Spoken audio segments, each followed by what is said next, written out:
ہے تو تم بس اتنا اللہ تعالیٰ کا فضل ہی تلاش کرو، زیادہ نمائش وغیرہ نہ کرو۔ اب اس میں نیت کی بھی بات ہے کہ نیت بھی دیکھی جائے گی کہ نفع تجارت مراد ہے یا قصد حج۔ اگر نفع تجارت زیادہ ہے، قصد حج تھوڑا ہے، تو پھر بھی حج قبول نہیں ہوگا۔ اور اگر دونوں برابر ہیں کہ تجارت کی بھی غرض ہے اور حج کی بھی نیت ہے، دونوں برابر ہیں، پھر بھی حج کا وہ نفع نہیں ملے گا جو اصل میں برکات اس کی ملتی ہیں۔ ہاں، اگر اصل نیت جو ہے وہ حج کی ہے اور تونگری کی وجہ سے،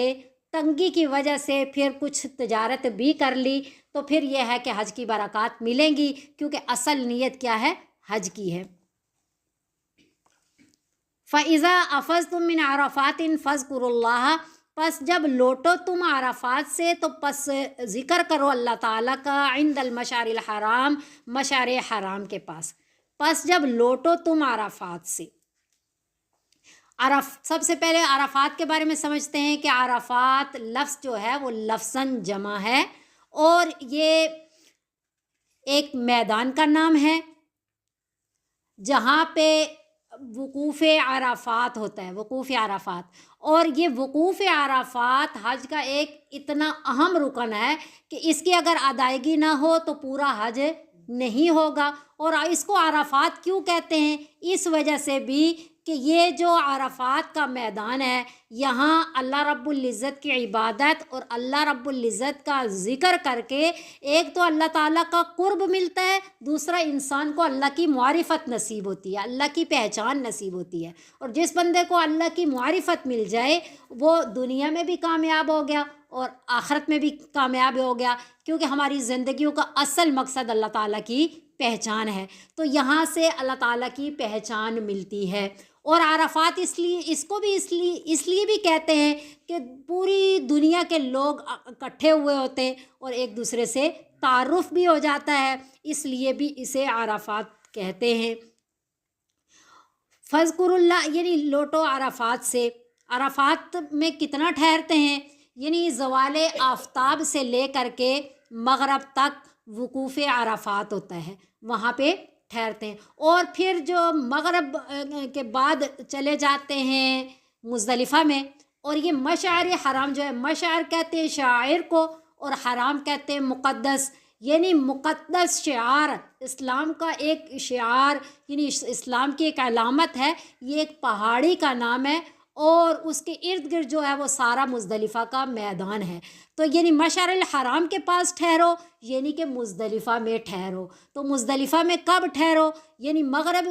ٹائم جو ہے عرفات سے چلیں گے اور جب مزدلفہ پہنچیں گے تو مزدلفہ میں مغرب اور عشاء کی نماز اکٹھی ادا کی جاتی ہے، اور پھر جو ہے رات کو وہیں ٹھہرا جاتا ہے۔ تو اس کا تذکرہ اللہ فرما رہے ہیں کہ جب تم عرفات سے واپس لوٹو نا، کیونکہ عرفات جو ہے وہ حرم سے باہر کی جگہ ہے، وہ حرم سے باہر ہے، دور ہے، تو وہاں سے جب لوٹو، کیونکہ پہلے عرفات میں جاتے ہیں پھر مزدلفہ میں آتے ہیں، یہ زوال آفتاب سے لے کر کے مغرب تک عرفات میں ٹھہرتے ہیں، اور مغرب کے ٹائم میں پھر جو ہے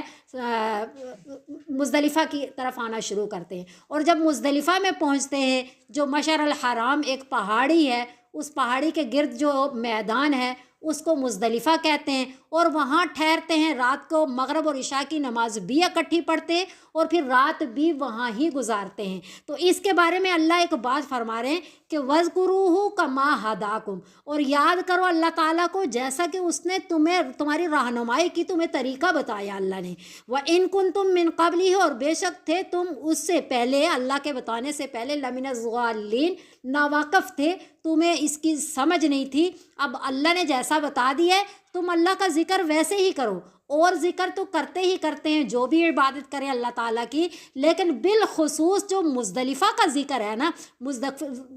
مزدلفہ میں جس چیز کو زیادہ اہمیت حاصل ہے وہ ہے مغرب اور عشاء کی نماز کو اکٹھا پڑھنا۔ یعنی عشاء کے ٹائم میں مغرب کی نماز بھی ادا کی جاتی ہے اور عشاء کی بھی نماز ادا کی جاتی ہے۔ یوں دل میں آتا ہے کہ بھائی مغرب کی نماز قضا ہو گئی ہے، وہ بہت زیادہ ٹائم ہو گیا، ابھی تو عشاء کا ٹائم ہو گیا، لیکن یہاں اللہ رب العزت ہمیں ایک اصولی مسئلہ دے رہے ہیں شریعت کا، اسی اصولی مسئلہ سمجھا رہے ہیں۔ اللہ فرما رہے وَاذْكُرُوهُ كَمَا هَدَاكُمْ، جس طرح میں کہہ رہا ہوں نا اس طرح کرو، اپنے رائے اور قیاس کو دخل نہ دو، جس طرح تمہاری رائے ہے یا تم سمجھ رہے ہو اپنے قیاس کے مطابق اس طرح نہ چلو، بلکہ جب میں اس وقت میں کہہ رہا ہوں کہ عشاء اور مغرب کی نماز اکٹھی پڑھو، عشاء کے ٹائم میں پڑھو، تو تم اپنے رائے کو دخل نہ دو۔ اب یہاں ایک بات سمجھ آئی کہ شریعت کے اندر انسان عبادت میں خود مختار نہیں ہے کہ اپنی مرضی سے جو عبادت کرے اس کو عبادت کا نام دے دیا جائے، ایسا نہیں ہے، بلکہ عبادت اللہ رب العزت کے بتائے ہوئے طریقے کے مطابق ہوگی، نبی صلی اللہ علیہ وسلم کی سنت کے مطابق ہوگی، اسی چیز کو، اسی عمل کو، اسی قول کو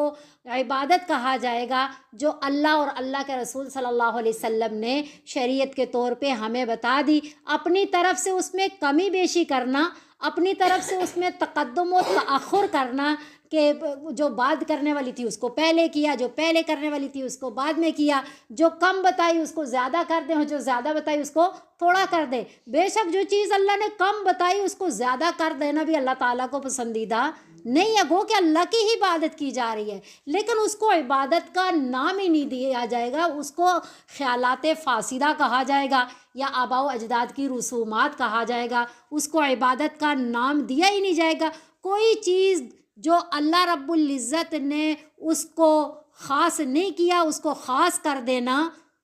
یہ بھی عبادت نہیں ہے۔ جس کو عام رکھا وہ عام ہی ٹھیک ہے، جس کو خاص کر دیا وہ خاص ہی، کسی عام کو خاص یا خاص کو عام ہم نہیں کر سکتے، کسی جو مطلب ضروری نہیں ہے، اللہ اور اس کے رسول صلی اللہ علیہ وسلم نے اس کو ضروری نہیں کہا، ہم اس کو ضروری کر دیں گے، یہ بھی عبادت نہیں ہے بلکہ یہ رسم ہے، اور زمانے اہل جاہلیت کی جو رسومات تھی ویسی یہ رسم ہے۔ اللہ فرما رہے ہیں کہ وَاذْكُرُوهُ كَمَا هَدَاكُمْ، اور یاد کرو اس کو جیسا کہ اس نے تمہاری رہنمائی کی ہے، جس طرح کا اس نے تمہیں کہا ہے۔ ابھی اللہ رب العزت کو عشاء اور مغرب کی نماز اکٹھی ہی پڑھنا پسند ہے، تو آپ اس میں اپنے رائے کو دخل نہ دیں۔ بعض دفعہ ایسا ہوتا ہے نا، میں ایک دفعہ کسی بزرگ کا قصہ کسی بندے کا قصہ پڑھ رہی تھی کہ انہوں نے بزرگ کو بتایا کہ بھائی مجھے یہ بیماری ہے، تو مطلب شرعاً تیمم کر سکتے لیکن مجھے اچھا نہیں لگتا میں تیمم کروں، مجھے اچھا نہیں لگتا کہ میں تیمم کروں، مجھے وضو میں ہی مزہ آتا ہے۔ انہوں نے کہا دوبارہ کلمہ پڑھ کے مسلمان ہو جاؤ، اس لیے کہ جو چھوٹ اللہ نے دی ہے، جو آپ کے ساتھ اللہ نے نرمی والا معاملہ کیا اس سے فائدہ اٹھاؤ۔ یہ کیا کہ میں تیمم نہیں کرتا، مجھے صرف وضو میں ہی مزہ آتا۔ اب جب اللہ نے کہا کوئی راستے میں پڑھ کر کے جائے کہ میری مغرب کی نماز تو مزدلفہ پہنچتے پہنچتے قضا ہو جائے گی، تو اس میں اللہ کی رضا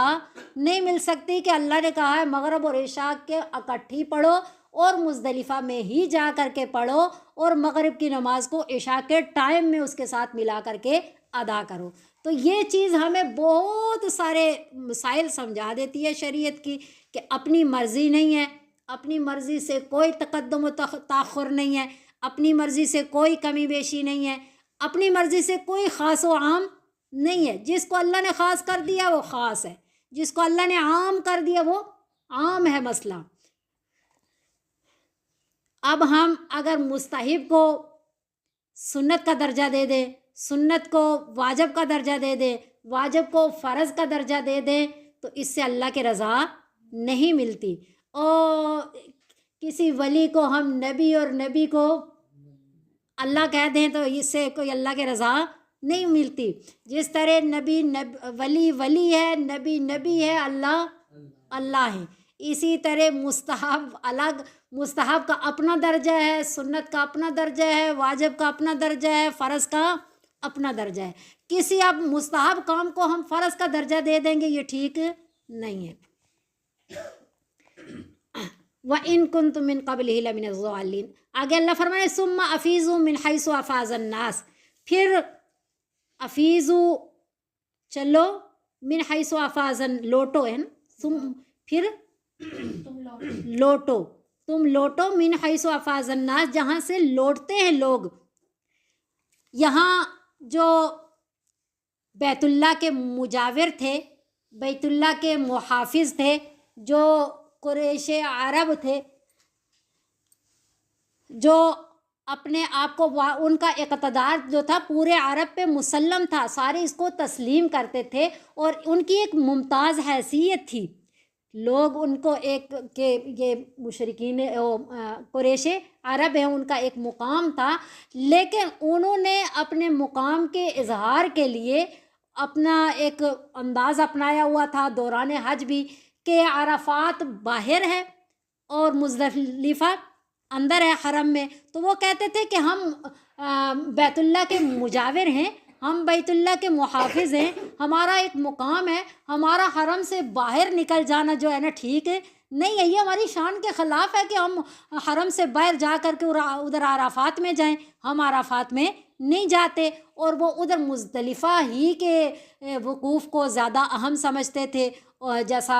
عرفات کا وقوف جو ہے نا اہم رکن ہے، وہ مزدلفہ کے وقوف کو اہم رکن کہتے تھے، اور اس سے آگے عرفات کی طرف نہیں جاتے تھے، حالانکہ پہلے عرفات جانا ہے اور پھر مزدلفہ آنا ہے، وہ جاتے ہی نہیں تھے، وہ ادھر ہی ٹھہرے رہتے۔ تو یہ اپنا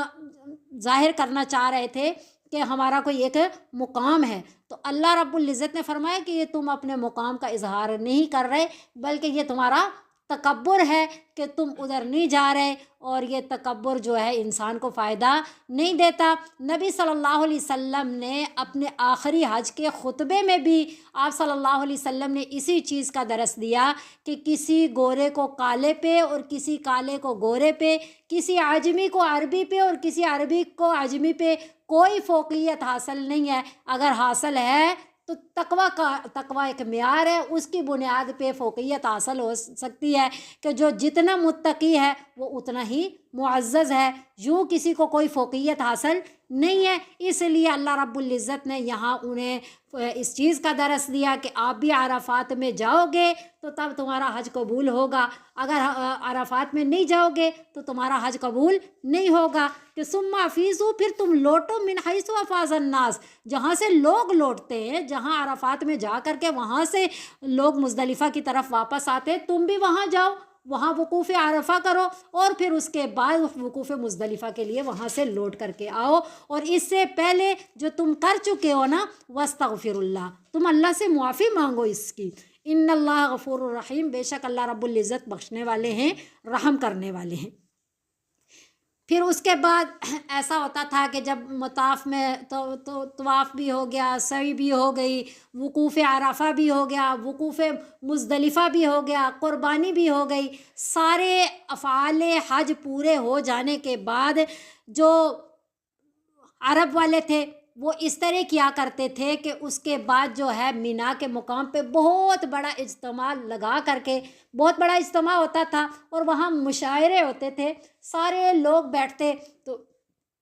مشاعرے ہوتے، اپنے جو آباء و اجداد تھے ان کی خوبیاں بیان کرتے اور بہت فخر کیا کرتے تھے کہ ہمارا خاندان ایسا ہے، ہمارے بڑے ایسے ہیں، اور ان کی بہت تعریفیں کرتے، اور سارا وقت جو ہے اسی ایک قسم کا تکبرانہ انداز میں اور اپنی بڑائیاں بیان کرنے میں ہی، اپنی تعریفیں اور اپنے آباء و اجداد کی اچھائیاں بیان کرنے میں ہی گزار دیتے۔ تو اللہ رب العزت نے فرمایا فَإِذَا قَضَيْتُم مَّنَاسِكَكُمْ، پس جب تم پورے کر چکو نا مناسک حج، یعنی افعال حج کی تکمیل ہو چکے، تو فَاذْكُرُوا اللَّهَ كَذِكْرِكُمْ آبَاءَكُمْ، پس اللہ کا تذکرہ کرو، اللہ کی عبادت کرو، اللہ کو یاد کرو، ذکرکم آبائکم، جیسا تذکرہ کرنا تمہارا اپنے آباء و اجداد کو، کہ جس طرح تم اپنے آباء و اجداد کے یہاں بیٹھ کے مشاعرے لگاتے ہو اور فخر و غرور کی محفلیں گرم کرتے ہو، اس کی بجائے تم اللہ تعالیٰ کا ذکر کرو، بلکہ اللہ تو اللہ ہے، او اشد ذکر، اس کا ذکر اور زیادہ آپ کو کرنا چاہیے، اللہ کا زیادہ ذکر کرو۔ تو اللہ اس چیز کا درس دے رہے کہ اب تو ایسا ہوتا ہے کہ دیکھیں افعال حج جو پورے ہو جاتے ہیں نا، تو اس طرح جیسے اہل جاہلیت والے مشاعرے کا وہ ایک محفل گرم کرتے اس طرح تو نہیں ہوتا، لیکن اب لوگ کیا کرتے ہیں، اب جو ہے افعال حج پورے ہونے کے بعد مینا کے مقام پہ وہاں بیٹھ کر کے کوئی اللہ تعالیٰ کا ذکر نہیں کرتا، بلکہ اس کے بعد کیا ہے، ہمارا حج پورا ہو گیا۔ جس طرح رمضان پورا ہو گیا تو جو چاند رات ہے نا وہ ساری بازار میں گزرتی ہے، حالانکہ وہ چاند رات کیا ہے، عبادت کی رات ہے، اصل رات ہے وہ، تو اس کو چھوڑ دیا جاتا ہے۔ اسی طرح حج پورا کرنے کے بعد مینا کے مقام پہ جو اللہ رب العزت نے یہاں ذکر اللہ کرنے کا فرمایا، اللہ رب العزت نے اس کو چھوڑ کر کے دعوتیں وغیرہ آپس میں خرید و فروخت آگے پیچھے لوگ لگ جاتے ہیں۔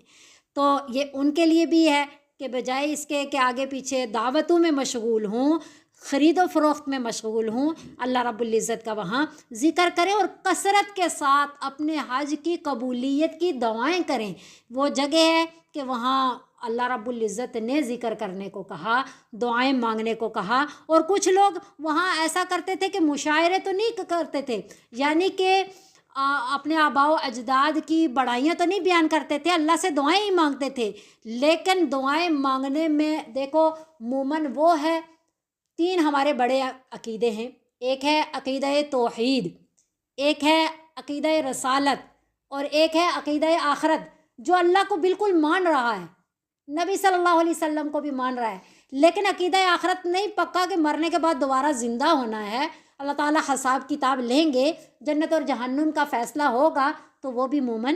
نہیں ہے جس کا عقیدہ آخرت پکا نہیں ہے۔ اب یہ کچھ لوگ ایسے ہیں کہ جو آخرت پہ یقین نہیں رکھتے لیکن اللہ کو مانتے ہیں، اللہ سے مانگ رہے ہیں، تو اللہ فرما رہے ہیں کہ کچھ مشاعرے تو نہیں لگاتے، دعائیں کرتے ہیں، لیکن دعائیں کرنے والے بھی دو قسم کے ہو جاتے ہیں۔ ایک وہ ہیں جو آخرت پہ یقین نہیں رکھتے اور آخرت پہ یقین نہ رکھنے کی وجہ سے صرف اللہ سے دنیا مانگتے ہیں، تو اس کے بارے میں بھی اللہ نے بتا دیا۔ اور ایک وہ ہیں جو اللہ سے دنیا اور آخرت، مومن ہے ظاہری بات ہے، دنیا بھی مانگتے ہیں اور آخرت بھی مانگتے ہیں، دونوں کا اللہ نے تذکرہ کیا۔ پہلے ان کا تذکرہ کیا جو آخرت پہ یقین نہیں رکھتے اور صرف اللہ سے دنیا مانگتے ہیں۔ اللہ فرما رہے فَمِنَ النَّاسِ، پس لوگوں میں سے میں یقول، بعض ایسے ہیں کہ کہتے ہیں ربنا، اے ہمارے رب، آتینا، دیجئے ہمیں، فی الدنیا، دنیا، وما لہ، اور نہیں ہے ان کے لیے، فی الآخرۃ، آخرت میں، من خلاق، کوئی بھی حصہ، آخرت کا کچھ کوئی نعمت انہیں نہیں ملنی، آخرت میں ان کا کوئی حصہ نہیں ہے۔ اللہ دنیا مانگی ہے تو اللہ انہیں دنیا دے دیں گے، لیکن دنیا بھی کیسی مانگی، ہم اگلی آیت بھی پڑھتے ہیں تو پھر اس کے بارے میں آپ کو بتاتی ہوں کہ وَمِنْهُمْ، دوسری قسم کے کون لوگ ہیں، اور ان میں سے من یقول، بعض ایسے ہیں یعنی ایمان والے ہیں، ان کی دعا کا کیا طریقہ ہے، ربنا، اے ہمارے رب، آتینا، دیجئے ہمیں، فی الدنیا، دنیا میں، حسنتاً، بہلائی، دنیا کی بھی بہلائی دے دیجئے، وفی الآخرۃ حسنہ، اور آخرت کی بھی حسنہ، بہلائی دے دیجئے، وقنا عذاب النار، ان کا عقیدہ آخرت پکا ہے نا، اس لیے ساتھ کیا کہتے ہیں، اے اللہ ہمیں جہنم کے عذاب سے بچا لیجئے۔ تو دونوں دعاؤں میں فرق دیکھیے کہ پہلی والی دعا میں دنیا مانگی گئی ہے اور دوسری والی دعا میں دنیا بھی مانگی گئی ہے اور آخرت بھی مانگی گئی ہے، لیکن جب دنیا مانگی گئی تو دنیا کے ساتھ فی الدنیا حسنہ، دنیا بھی دے دیں کہ تو کیسی والی، بہلائی والی، اور اوپر دیکھیں جنہوں نے دنیا مانگی انہوں نے بھی دنیا کی بہلائی نہیں مانگی، یعنی صرف ہماری خواہشات پوری ہوں، ہماری اغراض پوری ہوں، چاہے وہ خواہشات و اغراض اچھی ہوں یا بری ہوں، اچھے طریقے سے ملیں یا برے طریقے سے، کوئی ہمیں اچھا کہے یا برا کہے، ہمیں عذاب ملے یا ثواب ملے، اس سے انہیں کوئی غرض پھر نہیں ہوتی، صرف دنیا چاہیے۔ لیکن جو دنیا و آخرت دونوں مانگتے ہیں وہ دنیا کی بھی بہلائیاں مانگتے ہیں اور آخرت کی بھی بہلائیاں۔ اب یہ حسنہ لفظ جو ہے نا، اتنا یہ ایک جامع لفظ ہے، بہت جامع، اتنا جامع کہ اس میں سب کچھ آ جاتا ہے۔ اس میں کیا آتا ہے، مفسرین فرماتے ہیں کہ انسان کو کیا چاہیے، اپنی صحت چاہیے،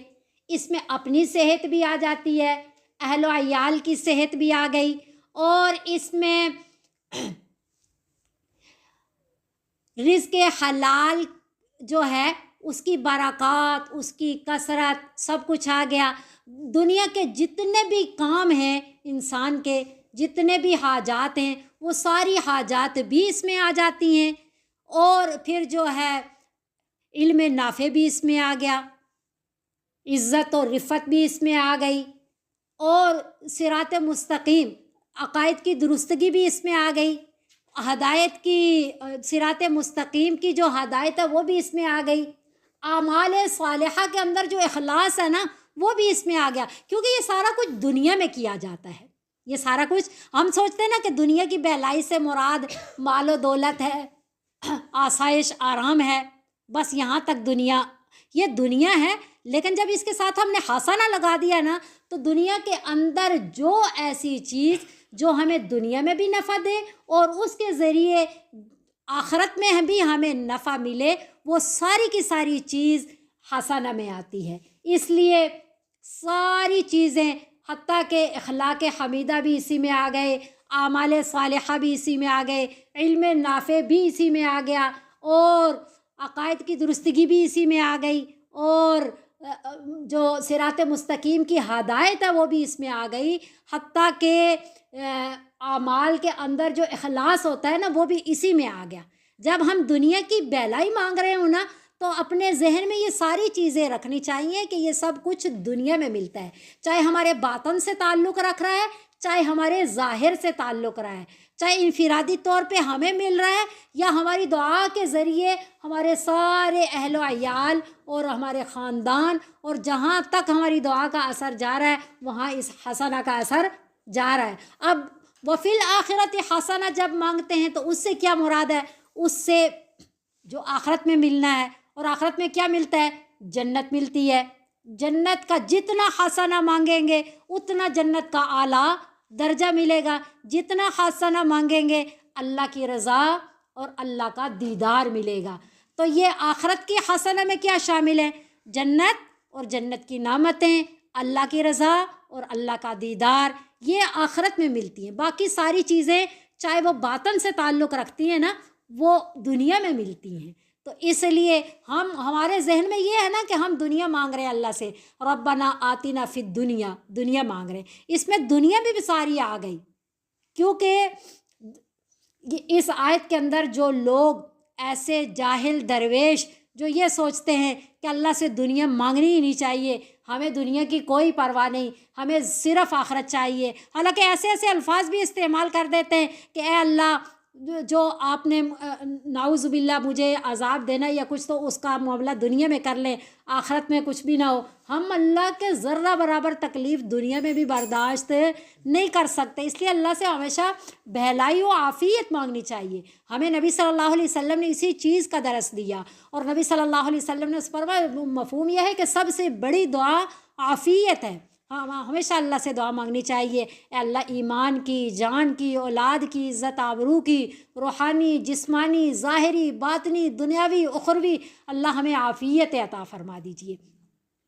تو کوئی بات پھر ہمارے لیے شر بن نہیں سکتی جو سب کی نظروں میں شر ہو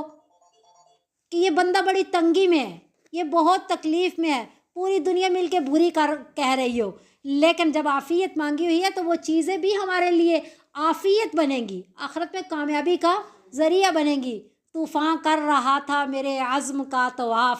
دنیا سمجھ رہی تھی کہ کشتی بھنور میں ہے، رب لئی تج کرنا پیندا ہی آراما نو آسائشاں نو، کنڈیاں تے چلنا پیندا ہی گل بدنا نو گل فاما نو۔ تو یہ سب کچھ دنیا میں چلتا ہے، لیکن اللہ سے خیر، اللہ سے عافیت، اللہ سے حسنہ مانگا ہوا ہے تو کبھی بھی وہ بندہ دنیا میں اور آخرت میں ناکام نہیں ہو سکتا۔ تو یہ دعا جو ہے نا، یہ نبی صلی اللہ علیہ وسلم کی دعا، نبی صلی اللہ علیہ وسلم بہت کثرت سے اس دعا کو مانگا کرتے تھے۔ اور دیکھیں حج جو ہے عاجزی انکساری سے بھرے ہوئے افعال ہیں حج کے، اور حج میں جب طواف کرتے ہیں نا، خانہ کعبہ کا چکر لگاتے ہیں، گھوم رہے ہوتے ہیں، تو اس وقت کثرت کے ساتھ یہی دعا پڑھنے کو کہا گیا، اور یہ مسنون ہے اس وقت پڑھنا۔ اللہ اکبر کبیرہ۔